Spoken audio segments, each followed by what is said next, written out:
पीसू नाम का एक गांव था। उस गांव में एक राजू नाम का लड़का था। माँ, बहुत भूख लगी है, जल्दी से खाना लाओ। ये लो खाना।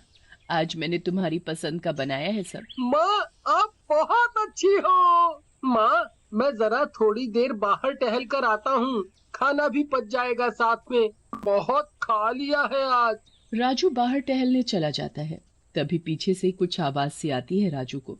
वो पीछे मुड़कर देखता है तो उसके पीछे एक बहुत बड़ी मधुमक्खी खड़ी होती है। कौन हो तुम? और क्या चाहिए? मक्खी उसकी नहीं सुनती और उसे उठाकर अपने साथ दूर एक गुफा में ले जाती है और राजू को एक विशाल शहद से भरे छत्ते में फेंक देती है। इतना बड़ा शहद का छत्ता, पर मैं इस शहद से चिपक गया हूँ। निकालो मुझे यहाँ से। क्यों लाई हो मुझे यहाँ? अभी सब पता चल जाएगा। तभी अंदर से और भी ज्यादा विशाल मक्खी बाहर आती है। उसके पीछे बहुत सी मधुमक्खियां थी। ये हमारी रानी मक्खी है। रानी मक्खी गर्भ से है, अंडे देने वाली है और तुम उनका भोजन हो। क्या? मुझे मत मारो, मुझे छोड़ दो, छोड़ दो। राजू शहद की वजह से हिलडुल नहीं पा रहा था। उसके पास रानी मक्खी जाती है और उसे खा जाती है। उसे खाने के बाद हड्डियां एक तरफ फेंक देती है। तुम सब खड़ी क्यों हो? इस छत्ते को जल्दी जल्दी पूरा करो और शहद बनाओ। और हाँ, मुझे हर रोज इंसान चाहिए पेट भरने के लिए। रानी मक्खी से सभी मक्खियां बहुत डरती थी। वहां पूरे गांव में राजू के गायब होने की खबर फैल जाती है। कुछ औरतें मंदिर से पूजा करके अपने घर जा ही रही होती हैं कि उन सभी को मधुमक्खियां चारों तरफ से घेर लेती हैं। ये क्या बला है? इतनी बड़ी मधुमक्खी मैंने कभी नहीं देखी। देखने से तो ये मधुमक्खी भी लग रही है, पर इनकी सूरत कितनी डरावनी है, चुड़ैल जैसी। अरे इनको पहचानना बंद करो, भागो यहाँ से जल्दी। अगर तुमने जरा सी भी हिलने की कोशिश की तो हम तुम्हें काट खाएंगे। तुम सब हमारे साथ चलो।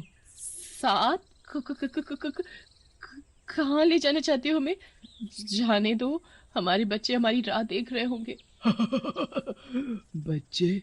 बच्चों के लिए ही तो हम तुम सबको अपने साथ ले जाना चाहते हैं। फिर मक्खियां उन सभी को पकड़कर अपनी गुफा में ले जाती हैं। ये हमें कहाँ ले आई? और वो क्या है? यहाँ तो और भी मधुमक्खियां हैं।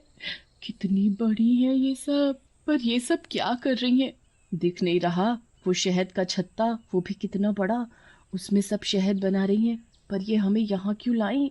वो हमारी रानी है और तुम सब उनका भोजन बनने आई हो। क्या? अरे मक्खी भी कभी इंसानों को काटती है क्या? मधुमक्खी सिर्फ डंक मारती है। हमने ऐसा क्या कर दिया जो ये हमें खा जाएगी? हमारी रानी मक्खी अंडे देने वाली है और वो अंडे कभी भी दे सकती है। रानी का मन इंसान खाने को होता है तो हम इंसानों को यहाँ उठाकर लाते हैं। रानी उन्हें खाकर अपने और अपने बच्चों का पेट भरती है। रानी जी, हमें छोड़ दीजिए। हमारे बच्चे हमारी राह देखते होंगे। ठीक है, छोड़ दूंगी और मैं तुम्हें खाऊंगी भी नहीं, पर मेरी एक शर्त है। हमें आपकी हर शर्त मंजूर है। आप जो बोलेंगे हम करेंगे। बैठे बैठे मेरी कमर और हाथ पैर बहुत दर्द कर रहे हैं। तुम सब मेरे हाथ पैर दबाओगी। शुरू हो जाओ जल्दी। मुझे कामचोर लोग बिल्कुल पसंद नहीं। तीनों रानी मधुमक्खी के हाथ पैर दबाने में लग जाती हैं। रानी पूरा दिन और पूरी रात उन तीनों से अपने हाथ पैर दबवाती। दिन में एक बार सभी मधुमक्खी नदी पर जरूर जाती थी पानी पीने। कुछ मक्खियां वहीं छत्ते पर रहती थीं। उस समय रानी मधुमक्खी सोई होती है। यहाँ से कैसे निकला जाए? हम तीनों बुरी तरह यहाँ फंस गए हैं। मेरे पास एक तरकीब है, सुनो। रानी मक्खी के सामने शिल्पा मरने का नाटक करेगी तो ये मक्खियां उसे मरा समझकर बाहर फेंकेंगी। फिर तुम उनके जाने के बाद वहाँ से गांव भाग जाना, सबको बताने। और हाँ, सोनपुर राज्य के राजा को ये खबर जरूर देना, वो हमारी मदद जरूर करेंगे। तभी वहाँ सभी मधुमक्खियां पानी पीकर वापस आ जाती है। मुझे बहुत भूख लगी है। जल्दी से मेरे लिए कोई हट्टा कट्टा इंसान लाओ। जल्दी नहीं लाई तो टांगे तोड़ दूंगी। ठीक है रानी जी। तभी शिल्पा दम घुटने का नाटक करने लगती है और नीचे शांत गिर जाती है। शिल्पा, शिल्पा तुम्हें क्या हुआ? उठो। ये तो मर गई है। इस गुफा में घुटन होने की वजह से मेरी प्यारी सहेली मर गई। शिल्पा। ये मर गई है? अब इसकी यहाँ कोई जरूरत नहीं। सुनो सभी मक्खियों, इसे उठाकर बाहर फेंक दो। हमारी तरकीब काम कर गई। अब हम यहाँ से बहुत जल्दी निकल पाएंगे। सभी मक्खियां शिल्पा को उठाकर बाहर फेंक देती हैं। इसे यहीं सड़ने दो, जंगली जानवर अपने आप इसे खा जाएंगे। चलो अब सब। सभी मक्खियां वापस गुफा में लौट जाती हैं। उनके जाते ही शिल्पा लंबी सांस लेती है और वहां से उठकर सीधा गांव में भागती है। सुनो सुनो सुनो सब। शिल्पा बहन, तुम तो गांव से गायब हो गई थी और आज इस हालत में अचानक। अरे अपनी बकबक बंद करो और जल्दी बताओ क्या बात है, क्योंकि गांव की 2 औरतें और गायब हैं। शिल्पा उन भूतिया मधुमक्खियों के बारे में गांव वालों को सब बता देती है और ये भी बता देती है कि विमला और निर्मला उन्हीं के पास बंदी बनी हुई है। जो करना है जल्दी करो, क्योंकि उनकी जान को खतरा है। वो रानी मक्खी जिंदा ही आदमियों को खा जाती है। हमें अभी सोनपुर जाना होगा, राजा वीर प्रताप के पास। फिर सभी गांव वाले मिलकर सोनपुर जाते हैं। महल में पहुंचते ही, महाराज मदद करो हमारी। क्या हुआ और कैसी मदद चाहिए हमसे तुम सबको? महाराज, हम सब पीसू गांव से आए हैं। हम सब बहुत मुसीबत में हैं। अब आप ही हमें बचा सकते हैं। पूरी बात विस्तार से बताइए, क्या बात है? गांव वाले राजा को उन भूतिया मधुमक्खी के बारे में सब बता देते हैं। इतनी बड़ी मधुमक्खी भी होती है? हमने तो पहली बार सुना है इतनी विशाल मधुमक्खी के बारे में। महाराज ये सच है, मैंने खुद उन्हें देखा है। शिल्पा फिर सब बताती है उसके साथ जो हुआ। आप सब चिंता ना करें, हम अभी अपने सारे सैनिक उस गुफा में भेजते हैं। वो सब उन मधुमक्खियों को मार देंगे। राजा अपने सभी सैनिकों को सब समझा देता है और गुफा के पास भेजता है। वहां पहुंचते ही, बाहर निकलो, आज तुम हम सैनिकों से नहीं बच पाओगी। किसकी इतनी हिम्मत हुई जो हमसे उलझने के लिए यहाँ आ गया? चलो सब चल कर देखें। सभी मधुमक्खियां गुफा से बाहर आ जाती हैं। इतनी बड़ी मधुमक्खी मैंने पहली बार देखी है। कितनी डरावनी है ये दिखने में। तुम सब यहाँ आ तो गए हो, पर अब हमारे डंक से कैसे बचोगे? तुम सब ने गांव के आदमियों को खाकर अच्छा नहीं किया। अब मरने के लिए तैयार हो जाओ। आक्रमण! मारो इन्हें सब, एक भी मक्खी बचनी नहीं चाहिए। काट खाओ इन्हें। उन सभी मधुमक्खियों के आगे एक भी सैनिक की नहीं चलती कि सभी सैनिक चिल्लाते और कराहते हुए वहां से भाग जाते हैं। इतना शोर क्यों मचा रखा है तुम सबने? रानी जी, गांव वालों को और राजा को हमारे बारे में सब पता चल गया है। राजा के सैनिक आए थे हम पर हमला करने। अच्छा, इनकी इतनी हिम्मत। अब बताती हूँ इन गांव वालों को। पर आप इस हालत में बाहर कैसे जाओगी?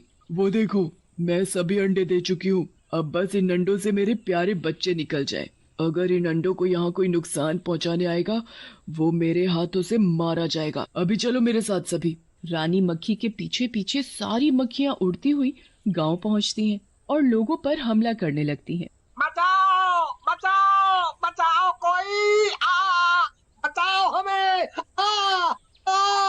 महाराज, ये देखिए महाराज, उन मधुमक्खियों ने हमारे साथ क्या किया।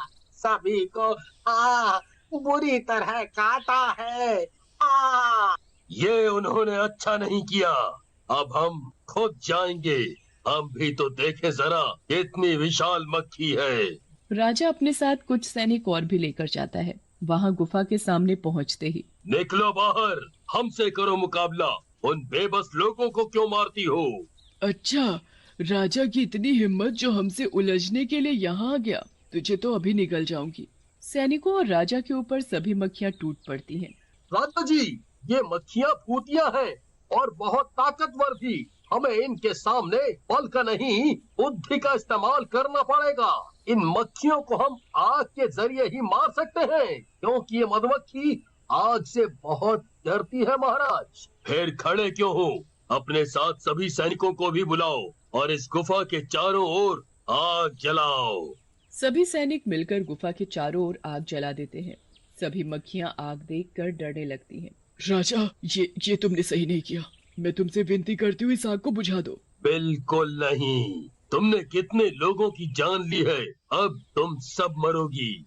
मैं आपके आगे हाथ जोड़ती हूँ। उस गुफा में मैंने अभी अभी अंडे दिए हैं। अंडों के अंदर जो बच्चे हैं मेरे, वो सब जलकर मर जाएंगे। रहम करो राजा। एक शर्त पर ये आग बुझेगी। शर्त ये है कि तुम सब इस गुफा को छोड़कर कहीं दूर चली जाओगी और कभी किसी इंसान को नुकसान नहीं पहुंचाओगी। राजा, मैं वादा करती हूँ आपसे, हम सब यहाँ से दूर चली जाएंगी। राजा आग बुझवा देता है और मक्खी उन दोनों औरतों को भी छोड़ देती है। कुछ समय बाद अंडों से सभी बच्चे बाहर आ जाते हैं और सभी भूतिया मधुमक्खी गुफा छोड़कर दूर चली